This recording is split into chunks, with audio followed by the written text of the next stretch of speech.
Bueno, es una charla muy sencilla. Básicamente mi propósito se puede dividir en dos. Uno, generar conciencia de que muchos niños con trastorno del espectro autista, ya sea el autismo infantil clásico como se le conocía antes, de Leo Kanner, o el síndrome de Asperger, que sabemos que esa categoría ya no tiene vigencia en la actual clasificación de la Asociación Psiquiátrica Americana, que estos casos pueden tener síntomas ocultos de TDAH y que se pueden beneficiar de un tratamiento. Y lo segundo es plantear un desafío hacia la actual nomenclatura tanto del trastorno por déficit de atención con hiperactividad como del trastorno del espectro autista. Es algo curioso porque el trastorno por déficit de atención con hiperactividad posiblemente sea la categoría diagnóstica que más ha estado cambiando de nombre a través del siglo XX. Ha recibido muchos términos para poderlo nombrar. Al principio, a inicios del siglo XX, con la gripe española, se le conoció como el trastorno del comportamiento postencefalítico, después se le llamó el daño cerebral mínimo, después disfunción cerebral mínima. Luego con el DSM-2 en el 68 se le llamó reacción hiperkinética de la infancia. Y apenas hasta la década del 80 ya lo empezamos a conocer como el trastorno por déficit de atención con hiperactividad. Pero tanto cambio de nombre pues llama la atención, y para ser sinceros pues tendríamos que reconocer que no lo hemos entendido del todo, porque otros trastornos como la anorexia, por ejemplo, pues se han llamado así desde hace más de un siglo, no se diga la esquizofrenia. De hecho, vamos a hablar un poquito de eso. La esquizofrenia recibe este nombre desde 1911, ya tiene más de 100 años de llamarse así. Antes se llamaba demencia precoz, que era el término que utilizaba Emil Kraepelin. Y bueno, quiero empezar con esta caricatura sobre los nombres de pila. Es muy importante que la manera en como nosotros nombramos estas entidades clínicas sí corresponda con esta realidad que estamos observando. Yo quiero en esta charla desafiar estos conceptos tradicionales de TDAH y de autismo.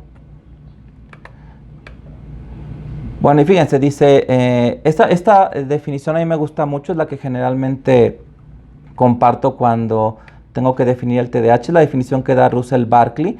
Dice, el TDAH es un trastorno del desarrollo del autocontrol y engloba problemas para mantener la atención y para controlar los impulsos y el nivel de actividad.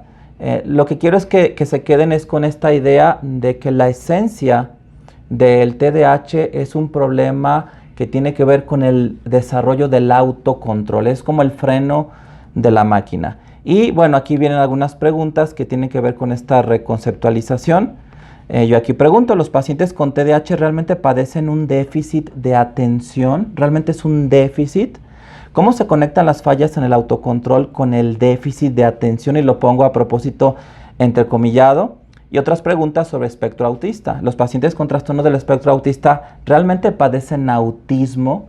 Y a propósito lo pongo entrecomillado. ¿Es posible partir de cero e iniciar conceptualizaciones distintas del trastorno del espectro autista? Fíjense, cuando yo empecé a estudiar el trastorno por déficit de atención con hiperactividad al inicio de la residencia en psiquiatría, y más cuando hice psiquiatría infantil, no lograba conectar este problema del autocontrol con el déficit de atención, hasta que finalmente pude comprender que en realidad no es un déficit de atención, sino lo opuesto, es su antónimo, es un superávit.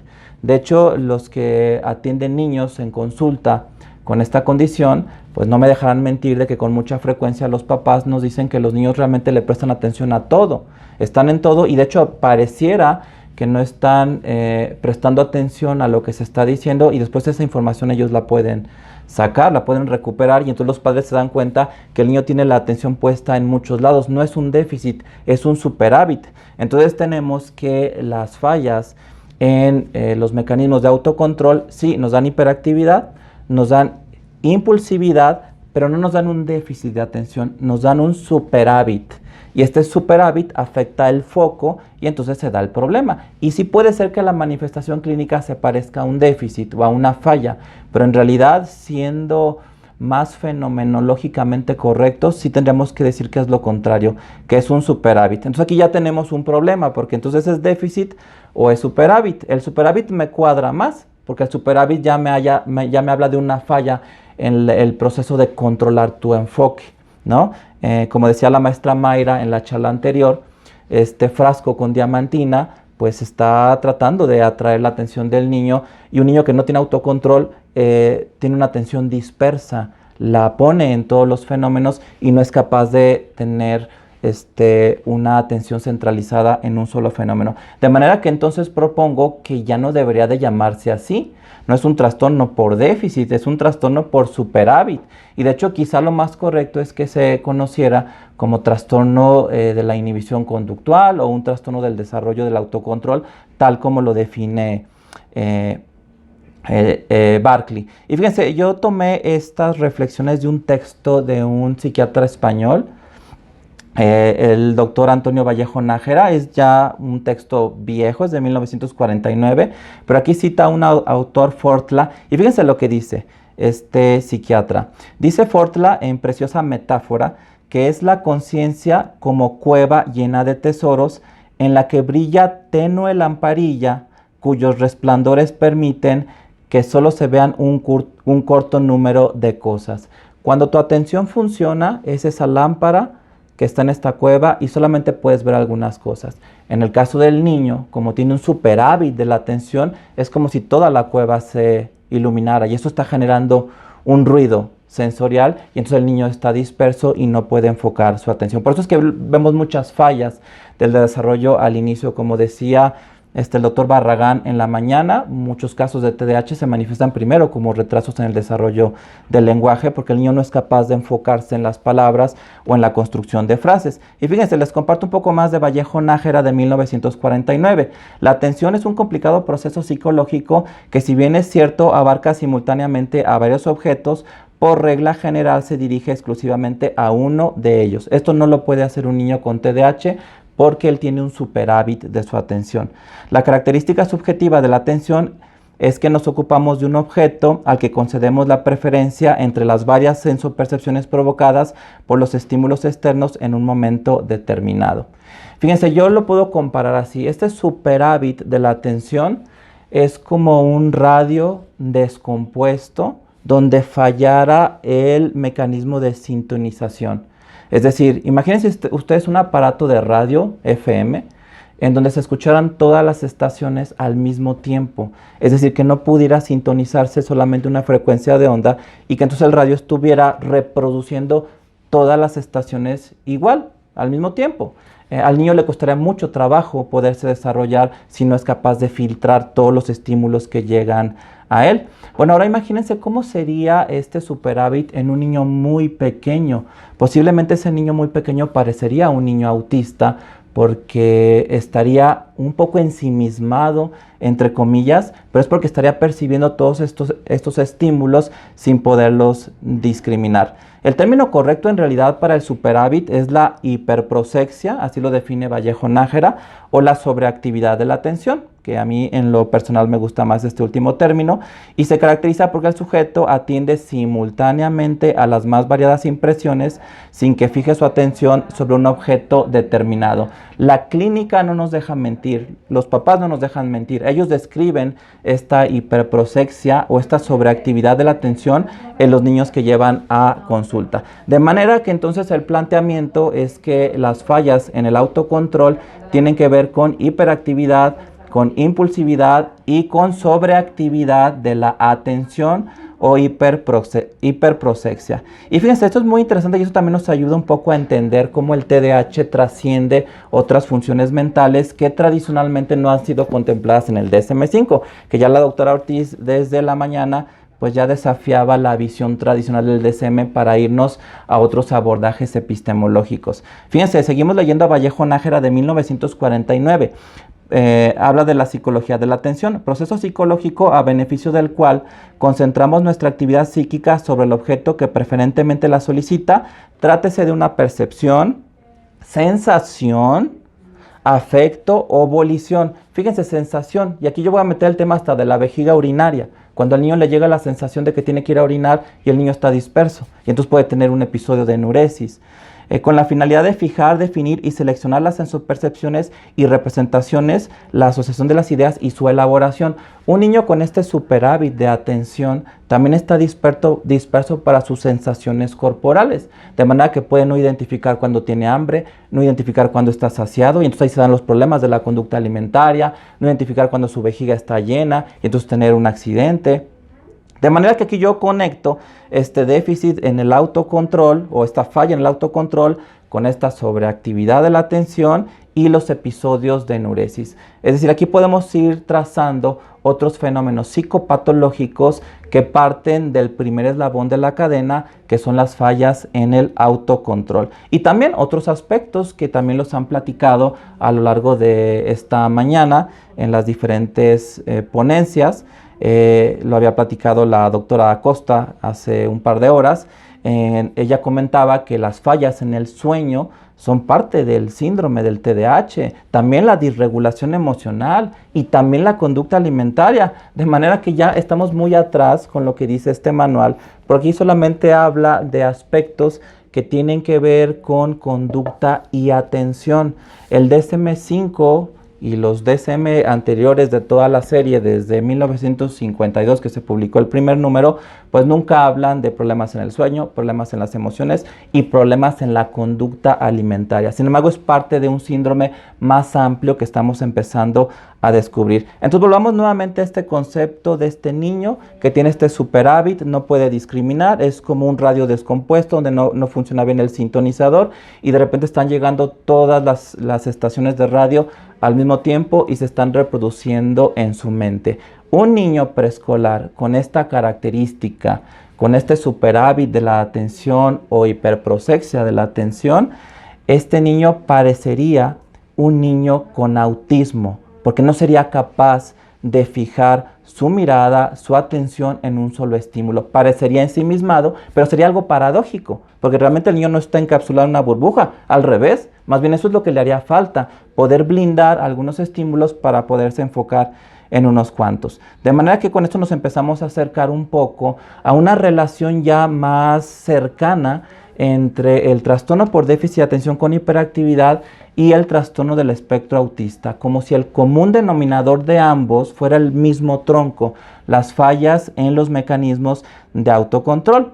Entonces aquí yo me pregunto, ¿es correcto el término de autismo, el que es el tradicional, el que todavía usamos, o trastorno del espectro autista? Porque autismo viene de autos, que es un término griego que significa uno mismo, e ismos, que significa actitud o tendencia. Y eso lo sabemos, autismo significa ensimismamiento. Bueno, pues en realidad, por lo que la investigación en psicopatología nos ha mostrado, los niños con autismo no están ensimismados. Al contrario, tienen dificultades para poder bloquear esos estímulos, poder elegir uno y seguir sobre esa línea. Por eso es que ellos no pueden desarrollar el lenguaje o les falla el proceso de socialización. Y entonces aquí, así como yo decía, déficit versus superávit, pues aquí estamos entre autismo versus antónimo de autismo, que yo no lo encontré, no sé cuál sea el antónimo de autismo, ¿no? Por ahí encontré en alguna página que decían que el antónimo de autismo era comunicación, pero no, creo que no, ni siquiera tenemos la palabra para hablar del antónimo de autismo, pero me parece que los niños con esta condición están funcionando al revés. Y fíjense qué interesante reflexión. Volvemos a Vallejo Nájera en su texto, su tratado de psiquiatría de 1949. Cómo sigue siendo vigente para entender estos procesos. Mediante la atención transformamos el acto de oír en el de escuchar. Fíjense, gracias a la atención ya no oímos, escuchamos. El de ver en el de mirar. Y en las sensapercepciones difusas y oscuras en representaciones mentales e imágenes intelectuales claras y precisas. Desde el punto de vista de esta descripción de Vallejo Nájera, mi concepto o la manera de entender el autismo es que hay una falla grave en la atención. Y entonces el niño autista oye pero no escucha, ve pero no mira y no puede discriminar las sensaciones y parece ensimismado. Pero eso es solamente un espejismo, es una ilusión. Realmente el niño no está ensimismado, es como este aparato de radio descompuesto que está recibiendo todas las señales. Y dice Vallejo Nájera, el desarrollo de la atención corre paralelo con el intelectual. Agua si un niño tiene problemas en la atención y es un niño muy pequeño, porque eso se puede relacionar también con el desarrollo de discapacidad intelectual. Es inexistente dicho proceso psicológico en el recién nacido. Por supuesto, el niño no nace con ese sintonizador, eso se va desarrollando y la atención se desarrolla muy lentamente en el transcurso de las primeras 8 semanas de vida. Primero involuntariamente y excitada por diversos estímulos, más tarde activa y voluntaria. Nuevamente me viene la imagen que puso la maestra Mayra del frasquito con las diamantinas de colores. A lo mejor el color más llamativo capta la atención del niño, pero tiene que llegar un momento en donde el niño pueda fijar. Si el niño no lo puede fijar, ese niño no va a fijar la mirada. Y si este niño es hiperactivo, va a tener hiperactividad ocular también, que casi nunca se habla de la hiperactividad ocular. Y entonces un niño muy pequeño, digamos un niño preescolar, con un TDAH grave, va a aparecer un niño autista. Y entonces le va a hacer ese diagnóstico y posiblemente ese niño no se beneficie del diagnóstico que le llevaría a recibir un estimulante del sistema nervioso central. Esta es la obra de Eugen Bleuler de 1911, donde él describe por primera vez el autismo. Pero ustedes recordarán que él pues no está en la historia como uno de los médicos que describió este síndrome, sino que él lo conceptualizó como un síntoma de esquizofrenia. Para él el autismo era un síntoma de esquizofrenia. Él no estaba pensando en los niños que después vio en la década del 40 Leo Kanner o Hans Asperger. Y fíjense lo que dice aquí Bleuler. Este documento es de 1911. Los esquizofrénicos más graves viven en un mundo propio. Aquí sí, esto sí es en serio, esto sí es un ensimismamiento. Se han encerrado en sus deseos y anhelos, eso sí es autismo. Se han apartado en todo lo posible de todo contacto con el mundo exterior, eso sí es autismo. A este desapego de la realidad, junto con la predominancia relativa y absoluta de la vida interior, lo denominamos autismo. Ahí sí, perfecto, está muy bien. Está bien, autismo, ensimismamiento, etimológicamente quiere decir eso, es lo que quiso expresar Bleuler, perfecto. Eso sí le pasa a los pacientes con esquizofrenia. Pero aquí el problema es que el tipo de pacientes que describe Kanner y Hans Asperger desde la década del 40 y que seguimos viendo el día de hoy, no corresponden a la descripción de Eugen Bleuler. En pocas palabras, ambos autores se equivocaron o cometieron un error al tomar prestado este término de Eugen Bleuler, porque ambos lo hicieron. Se le atribuye nada más a Leo Kanner, pero si ustedes revisan el artículo original de Hans Asperger de 1944, él también tomó prestado el término de autismo. Es decir, él no le puso el epónimo a sus pacientes. Él no decía que sus pacientes tenían síndrome de Asperger. Eso fue hasta los años 80, cuando él ya no vivía.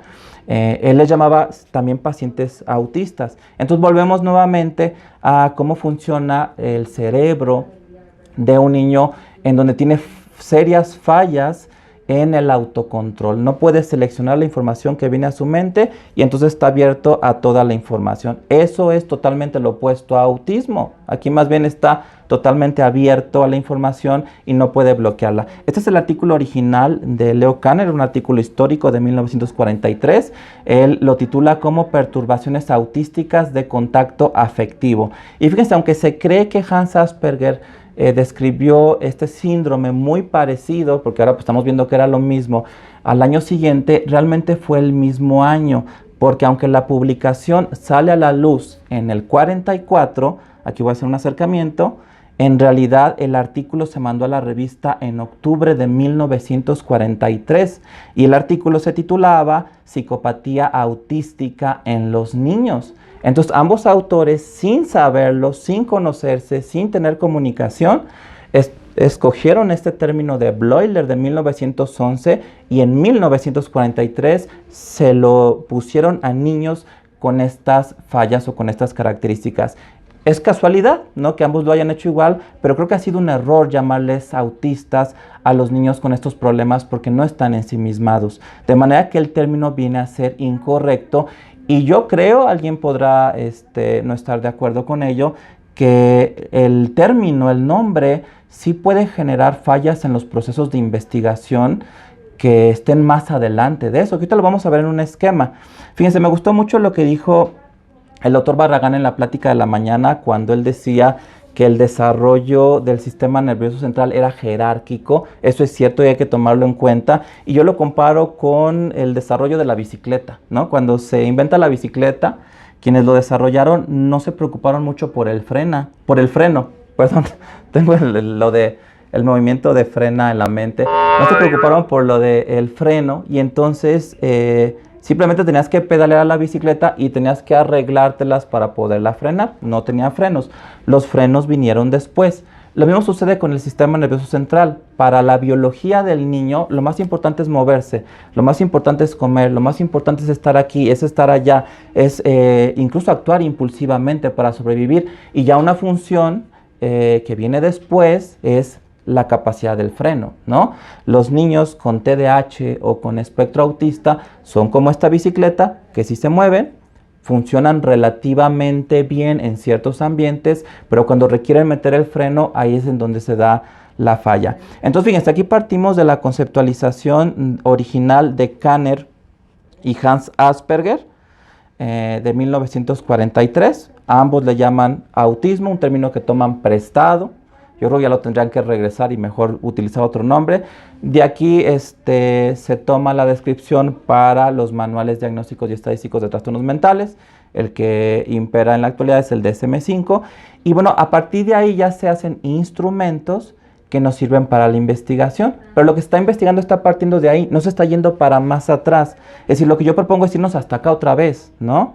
Si las conceptualizaciones son erróneas, si se ha creído que los niños realmente tienen autismo, entonces lo que tendríamos que hacer es investigación cualitativa en psicopatología descriptiva.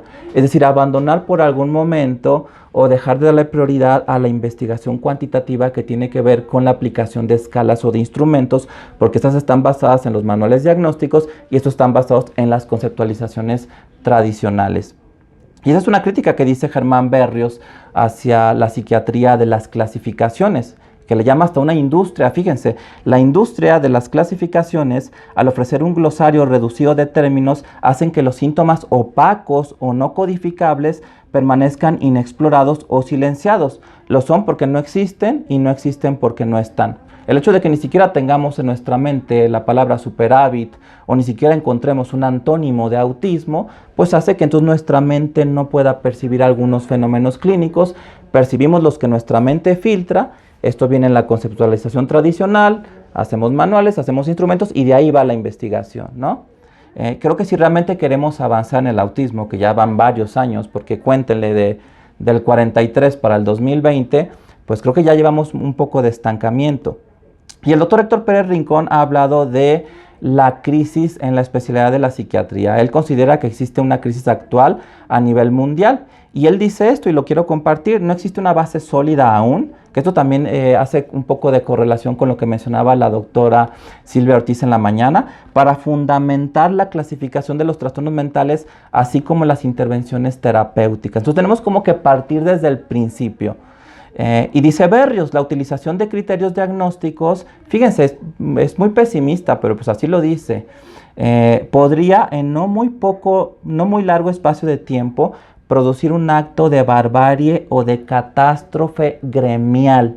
Una catástrofe gremial por estar apegado a estos manuales que contienen conceptualizaciones tradicionales. Y Conrad hace una reflexión muy interesante y hace una crítica a la falta de investigación en psicopatología descriptiva. Dice: la psicopatología clínica había experimentado un enorme auge en las primeras décadas de nuestro siglo, especialmente gracias a Jaspers y a él mismo, a Conrad también, y a Clarenbout, a muchos. Pero después se quedó estancada con una rapidez casi diríase que desconcertante. Desde hace muchas décadas no ha avanzado un solo paso más. De hecho, aquí yo puedo lanzar un desafío a un residente de psiquiatría que pretenda presentar una tesis basada en un estudio de psicopatología descriptiva. Casi me atrevo a pensar que el comité de investigación se lo va a rechazar. No creo que un comité o una editorial acepte trabajos en la actualidad sobre psicopatología descriptiva, porque es investigación cualitativa y vivimos en una etapa en la que se ha privilegiado mucho la investigación cuantitativa. Pero la investigación cuantitativa se hace con escalas que están basadas en manuales, que están basadas en conceptualizaciones tradicionales. Y dice Conrad, en histología, porque aquí sí se vale, fíjense, en histología se exige que en la investigación de la corteza cerebral se dé cuenta de cada fibrilla, de cada gránulo, De un modo totalmente análogo, la fenomenología exige dar cuenta de todo fenómeno anímico, de toda vivencia que aparezca en la exploración del enfermo y de sus propias descripciones.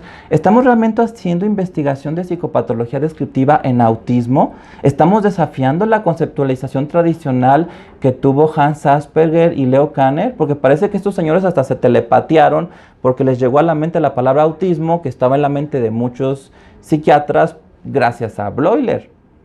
Pero creo que ya no es así. Este campo de sutiles descripciones de vivencias y análisis de vivencias no ha sido agotado hasta el presente por la psiquiatría.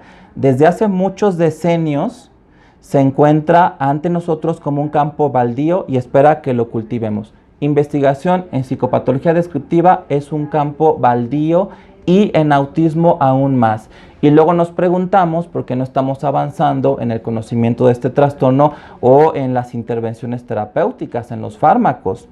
Y es una reflexión de Berrios también, que ha sido muy crítico de la psiquiatría tradicional. La psicopatología descriptiva continúa siendo la fuente y el origen de todas las disciplinas auxiliares en psiquiatría.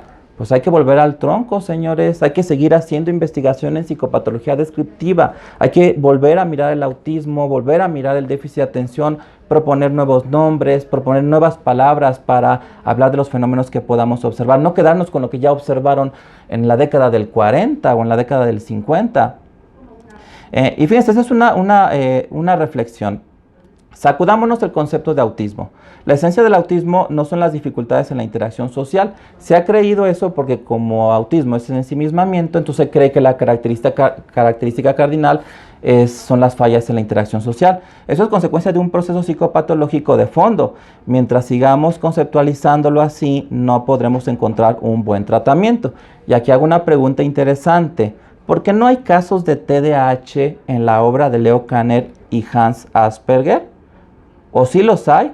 Bueno, pues yo me di a la tarea de revisar las publicaciones originales e ir palomeando los síntomas de TDAH que tenía la serie, tanto de pacientes de Leo Kanner del 43 como la serie de Hans Asperger del 44, que ahora sabemos que todos nos la envió en el 43. Bueno, pues ¿qué creen? Pues resulta que la mayoría de los casos tienen síntomas de déficit de atención e hiperactividad o de superávit de atención.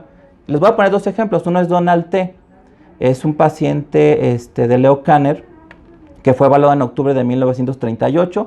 Tenía entonces 5 años. Ahorita debe de tener 87 años. Igual anda por ahí este señor Donald T. ¿No será Donald Trump? Porque bueno, si nos vamos al artículo original, así dice Donald T. Punto, así lo pone. Entonces este señor pues es un adulto mayor, por ahí debe de andar, ¿no? Igual lo podríamos entrevistar. Fue evaluado en octubre del 38, hacía berrinches y se mostraba destructivo. Pues ¿cuál autismo, no? No prestaba atención a las personas que estaban alrededor de él. Fíjense, no prestaba atención. Pero en mayo de 1939, en una consulta de seguimiento, Kanner registró que su concentración había mejorado y tenía un mejor contacto con su ambiente. Fíjense, Kanner estaba monitorizando la concentración y decía que había mejorado con el tiempo. ¿No sería que era un niño con TDAH pequeño de 5 años y que el TDAH era grave y entonces parecía ensimismado y él le puso esa categoría y ahora después de muchos años todos seguimos creyendo que es una categoría independiente? Ahora vamos con Fritz B., que es un paciente de Hans Asperger, igual de la misma edad. Este señor sí vive, también debe de tener actualmente 87 años. Igual y por ahí debe de andar y sería bueno contactarlo y entrevistarlo. Fue evaluado en otoño del 39, tenía 6 años, era inquieto e inestable, tenía una malicia traviesa. Fíjense cuál Asperger. Solía hacer lo contrario de lo que se le ordenaba. Tenía un instinto destructivo. Pues ¿cuál síndrome de Asperger? Destruye lo que sea que tenga en sus manos, es agresivo, eso decían los papás. Fíjense, seguimos con el caso de Fritz B., que supuestamente era es un paciente con síndrome de Asperger, ¿no? Fue expulsado del jardín de niños al poco tiempo de haber ingresado, lo expulsaron. Pues ¿cuál Asperger? Su comportamiento era completamente desinhibido, impulsividad. Parecía que le gustaba que se enfadaran con él, como si eso le produjera una sensación agradable que intenta provocar con egoísmo y malicia. Fíjense, recuerdo lo que decía el doctor Correas cuando habló de la dopamina, de cómo el paciente con TH busca la dopamina en el deporte Incluso lo podría buscar en un deporte extremo o incluso lo podría buscar en la adrenalina, porque no es adrenalina, que te da el conflicto. Muchos niños con TDAH, por lo que nos describen los papás, sí buscan la bronca, buscan la pelea, buscan el conflicto y eso los equilibra, eso les da dopamina. Bueno, pues parece que este niño Asperger tenía esta condición, ¿no? Hay que repetirle las preguntas. Nunca puede estar físicamente relajado, no controla su cuerpo. Bueno, que hay fallas en la inhibición conductual. Pues entonces hay hiperactividad. ¿Dónde está el síndrome de Asperger? Entonces yo creo que también el reto es, bueno, volver a las descripciones originales, releerlas y pues ver si realmente se está describiendo un síndrome nuevo. Porque ¿qué tal si no? ¿Qué tal si el trastorno del espectro autista no es algo nuevo, sino que simplemente es como una manera de expresar el TDAH que quizás sea más grave y que a lo mejor se manifiesta en niños muy pequeños por la misma gravedad y que entonces no se les da tratamiento? Algo que describe Hollander, y esto lo comparten muchos autores, esto ni siquiera ya está sujeto a debate, es que los síntomas de hiperactividad, falta de atención e impulsividad son comúnmente reportados en niños con trastornos generalizados del desarrollo y se ha comprobado que el 59% de los niños con autismo cumplen criterios para TDAH. Fíjense aquí ya, casi el 60%. Y Volmar dice esto: una proporción de niños con trastornos del espectro autista con niveles elevados de hiperactividad han mostrado una tasa de respuesta de casi el 50% al ser tratados con metilfenidato. De manera que creo que valdría la pena intentar ofrecer estimulantes, es más, desarrollar estimulantes para tratar a niños con esta condición. Pues hay evidencia de efectos positivos de los estimulantes en mejorar la capacidad de concentración, fíjense, aún en personas que no cumplen criterios para TDAH. También en la mañana se hablaba de la cafeína, ¿no? De empezar el día con este estimulante para poder estar activo, poder estar enfocado. Y fíjense, ya pasaron 83 años de que Charles Bradley introduce la bencedrina en niños con hiperactividad, genera una revolución. Él se adelanta a John Cade, que en el 40 introduce el litio, se adelanta a Jean Delay, que introduce en la década del 50 la clorpromazina, y a pesar de que han pasado ya 83 años, pues solamente tenemos 2 estimulantes en México. Solamente tenemos metilfenidato y lisdexanfetamina en cualquiera de sus marcas, presentaciones. Y ya, 2 estimulantes, cuando tenemos muchos antidepresivos, muchos antipsicóticos, muchos estabilizadores del ánimo, pero los estimulantes que iniciaron la revolución de la psicofarmacología y que han estado presentes en las prescripciones desde 1937, nada más tenemos 2. Bueno, pues así como vamos a avanzar, ¿no? Tras una semana de tratamiento con sulfato de anfetamina, 14 niños con problemas de conducta, que es la población que vio Bradley en el 37, mostraron un cambio espectacular. Es lo que en psicofarma algunos llaman el efecto Lázaro. Este hallazgo es uno de los descubrimientos psiquiátricos más importantes. Ese es el artículo original que apareció en The American Journal of Psychiatry. Lo pueden descargar si entran a la página y pagan el artículo. Y quiero también mencionar esta reflexión de Biderman sobre las anfetaminas. Él dice: las anfetaminas son uno de los tratamientos más viejos en medicina y sin embargo la gente muy fácilmente dice que estas medicinas son peligrosísimas. Yo no entiendo de dónde viene esa opinión. Son de las medicinas más seguras que tenemos. De hecho, ya desde hace más de 10 años, este artículo es del 2007, ya se habla del tratamiento psicofarmacológico con estimulantes en niños muy pequeños. Ya cada vez se ve más como un mito de que es que está muy chiquito para medicarlo. No, ya hay literatura, ya hay investigación sobre niños pequeños. De hecho, esta es una ilustración que me gusta. Esta aparece en el libro de El cerebro averiado, donde habla sobre el efecto que tiene la anfetamina en un gato al cual le dañan la corteza cerebral. El gato al que le dañan la corteza cerebral y que no le dan anfetamina no puede estirar los pies para posarlos en una superficie. Y al gato al que se le inyecta anfetamina puede recuperar la función. Entonces es muy interesante esto porque el autor nos muestra que este es un trabajo de Meyer de la Universidad de Ohio, que está publicado en el libro El cerebro averiado, y aquí nos muestra cómo una lesión cerebral, una falta de tejido, puede compensarse con un estimulante. Y bueno, ya para concluir, quiero simplemente hablar de las razones por las que no se suele diagnosticar el TDAH a niños con trastorno del espectro autista. 1. Existe la falsa creencia de que los pacientes con espectro autista no pueden padecer TDAH. Falso. A menudo la gravedad de los síntomas de espectro autista eclipsan la expresión del TDAH, aunque la presencia de este último trastorno suele agravar la expresión del trastorno del espectro autista. Se cree que la impulsividad y los episodios de ira inapropiada son parte del trastorno del espectro autista. Se tiende a atribuir todo lo malo que le pasa al niño al trastorno del espectro autista sin pensar en la posible comorbilidad. Y finalmente, muchos médicos solo diagnostican TDAH cuando el paciente presenta un cuadro típico. Pocas veces lo hacen cuando la expresión de los síntomas está influida por otra condición y no existen obviamente criterios para TDAH aplicables a niños con trastorno del espectro autista. Y bueno, eso es todo por mi parte. Los invito a que conozcan mi página de internet. El nombre es muy sencillo y fácil de recordar, simplemente paidopsiquiatra.com, y los invito a que me sigan en mis redes sociales, Facebook, Twitter, Instagram y YouTube. Gracias por su atención.